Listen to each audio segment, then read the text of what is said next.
my name is Josie Baca. I graduated spring of 2023. Internship at ACC Senior Services, and I interned with their Friendly Visitors Program. So I would meet with the case manager, and we would go and do we would like case management and intake interviews and things like that. And then I was also volunteered as a friendly visitor within the internship.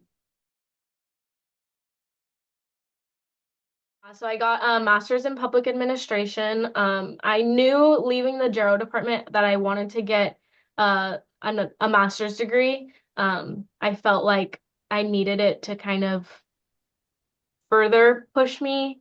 So I got a master's in public administration.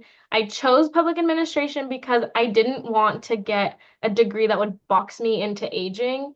I knew that aging is what I was passionate about, but I was worried that like 10, 15 years down the line, I would want to step away from aging and I would only have my degrees in aging. So I chose a master's in public administration since I was already working in like the public service sector.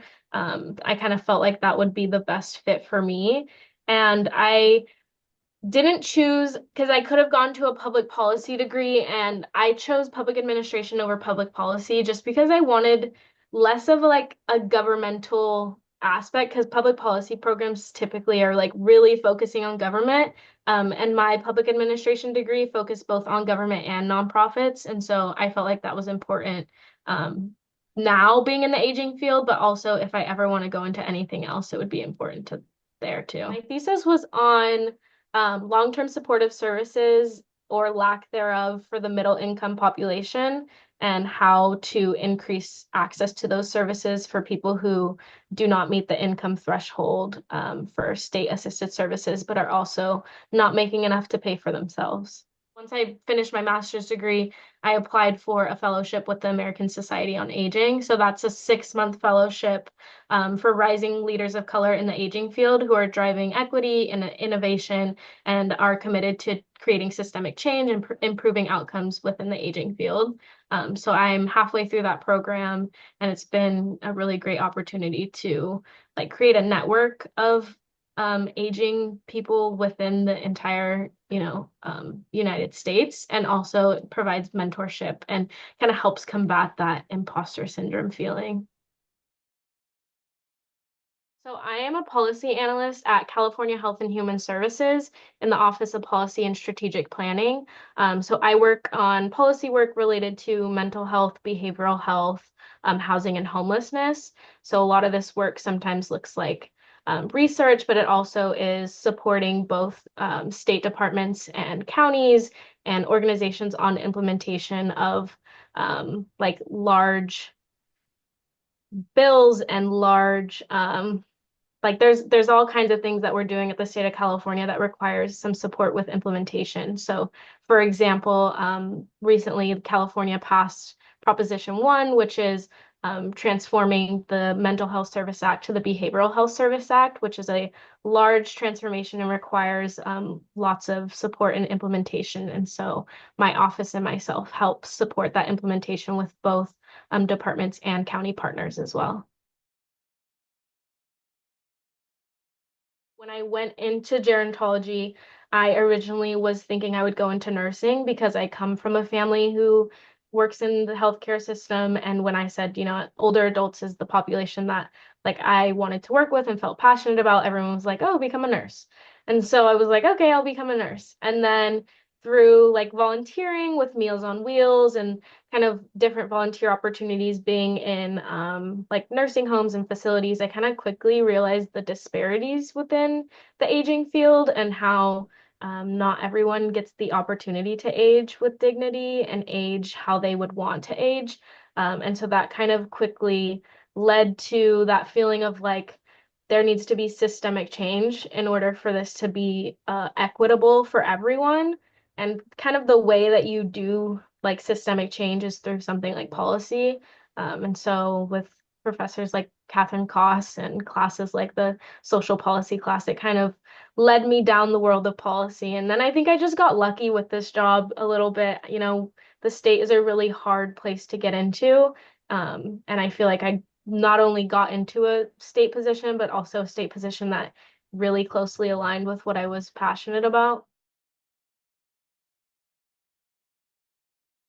Like, we are a group of super passionate people who genuinely want to make a difference for our vulnerable communities in California. And I don't think I was expecting that when I entered like the state kind of work. Like, I didn't think I was going to get to the state and be surrounded by really passionate people.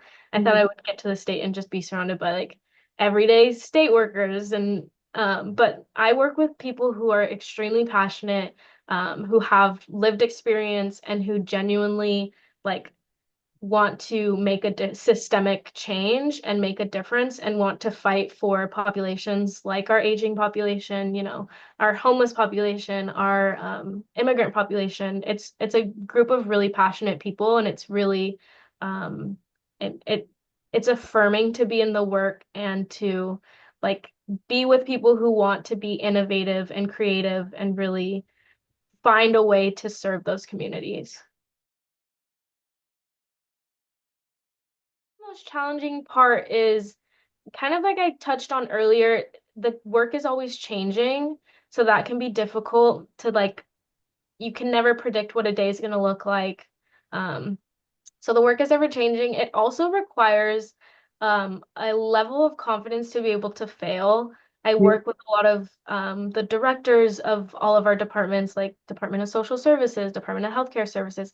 I work with some of the higher executives within the state, and there's sometimes a level of like imposter syndrome that happens and worrying about failing. And I think in order to be successful where I am, I have to really just like fight through that feeling and be willing to fail. And it oftentimes I don't. And if I do, I'm surrounded by a lot of people who like can give me better guidance to be more successful the second time.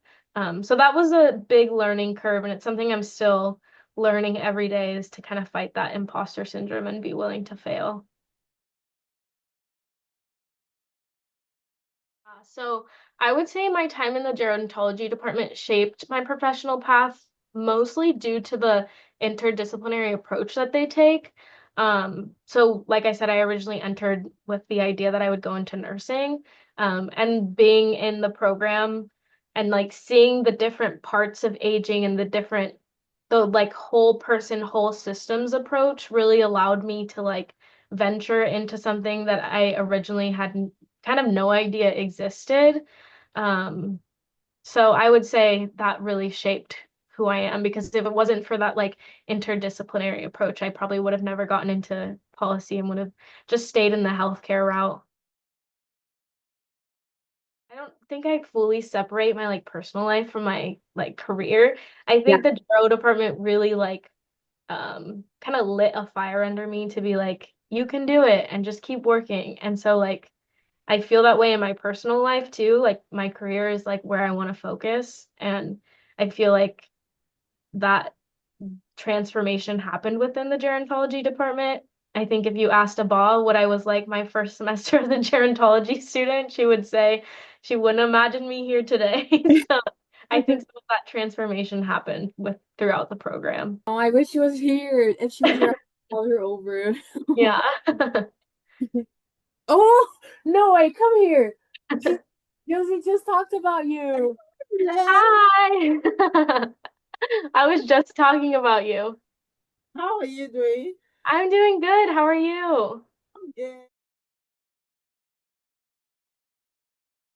I think the gerontology program gave me both. So because the program takes that interdisciplinary approach, it really allows you to like view a person and a system from that like whole system, whole person approach, which I don't think you can really get from any other degree. Like a public health degree is going to look at it from a public health perspective. A nursing degree is going to look at it from a health provider perspective. And I think the gerontology program really teaches you how to look at something from a whole systems perspective and how the different systems touch a person and how that can really um, kind of change their perspective and their experience aging. So I think that gives me that unique perspective. And then I also just think it gives me a competitive edge, especially like in an applicant pool that's full of public health degrees or health science degrees. I think if you're in a big pool of people and you're the only person with a gerontology degree, oftentimes people are like, it kind of piques their interest and they're like, what is that? And who is this? And it kind of gives you an opportunity to like almost get your foot in and really allow you to sell yourself. Like even the role I'm in, I got the role that I was in with my gerontology degree. I worked on my master's throughout my while working full time. So it wasn't my master's degree that set me apart. It was my gerontology degree. I would say my employer definitely appreciates my background. It's not often that you have someone who has like an educational background as specific as gerontology to allow them to be a subject matter expert. So it really like allows me to be kind of the aging person within our office. And I think they also appreciate that like I was so passionate about something that I chose a whole degree on it. I think that they see the passion and they see how that translates in my work. And so I think they really appreciate that. And then they just also like recognize how it allows me to take a view from a population specific kind of lens.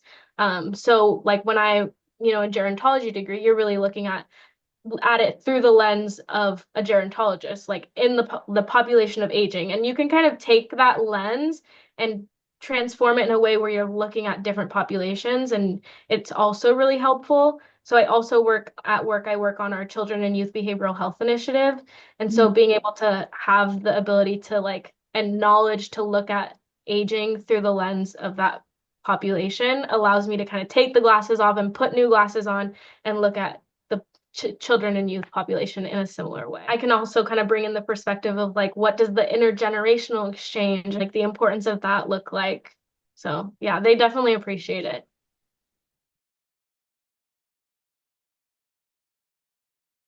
Like I would highly encourage people to get a degree in gerontology. I think it served me really well and it could serve other people really well. And I would encourage like anyone who's kind of interested in gerontology to kind of map out what their passions are and then find how aging like intersects with those passions because it really is a multi-sector field. Even people interested in tech, like there's so much happening in the tech and aging field. There's so much happening in like journalism and aging. There's so many different sectors that you can really overlap with aging. So it's like think about what it is you're passionate about and then really research the ways in which it overlaps and intersects with aging.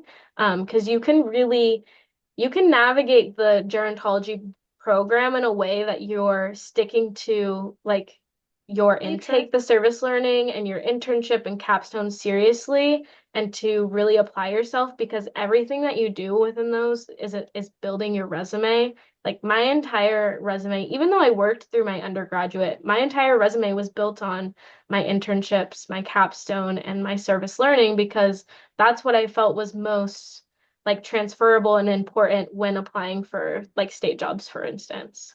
So it's like take advantage of that because it's really an opportunity to build your resume and to also just build your network. I mean, you come across a lot of leaders in like locally in the aging field when you go to your service learning and in your internship and capstone. And so it's like use that as an opportunity to continue to build your network.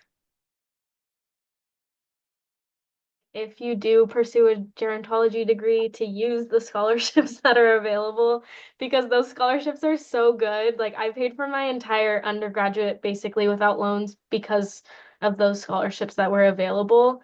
And I know when I was in the program, they were underused. And so it's like, if that's not enticing enough to kind of get a gerontology degree, it should be, but those who are in the program should really be using them.